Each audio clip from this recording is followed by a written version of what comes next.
त्या महाराष्ट्रातल्या आणि देशभरातल्या सगळ्या बांधवांना शिवभक्तांना खूप खूप मनापासून अगोदर शुभेच्छा देतो. एखादं यश मिळवायचं असलं ना तर पराक्रमाच्या ठिकाणी जायला लागतं. म्हणजे आपल्यात फितुरी येत नाही, गद्दारी येत नाही.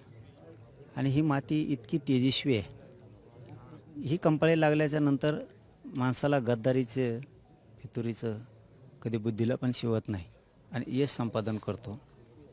म्हणून देशभरातल्या महाराष्ट्रातल्या सगळ्या बांधवांनी एक दिवस शिवनेरी गडावरती दर्शनाला सगळे कामं सोडून आलं पाहिजे. आपल्याला वैभव कोणामुळे माहीत आहे का? लोकांनी हे विसरायला नको. आपल्याला सुखी समाधानाचे दिवस फक्त छत्रपतींमुळे आहेत.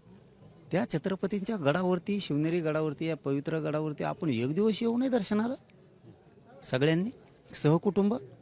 पैसा कोणामुळे आहे? छत्रपतींमुळं. बंगला, जमिनी, तुम्ही राजकारणी आहेत, तुम्ही उद्योगपती आहेत, तुम्ही व्यावसायिक आहेत, तुम्ही काय जी आहेत ना, हे ऐश्वर्य तुमच्या सौभाग्य आहे ना, कंपाळाला लावलेलं कुंकू हे छत्रपतींमुळं आहे. आपण विसरत चाललो आहे काय छत्रपतींना आपल्या? आपण लोकांनी एक गोष्ट लक्षात घेतली पाहिजे, घरी बसून नाही. आपले राजे आपल्यासाठी झिजले पुरे विश्वभर आणि त्यांच्यासाठी आपण एक दिवस काम सोडून येत नाहीत. आता पुढच्या वर्षी बघा तुम्ही 2027ला बघा, मला तर 100 किलोमीटर भरायला जागा नाही राहिली पाहिजे. चारही बाजूने सहकुटुंब आणण्याचा प्रयत्न राज्यभरातून मी करतोय. आता प्रयत्न मी करणार आहे, पण शेवटी छत्रपतींची इच्छा. पण माझी तरी भावना आहे की सहकुटुंब सगळ्यांनी इकडे यायचं आणि पोरांनी खांद्यावरती जबाबदारी घ्यायची. जन्मस्थळावर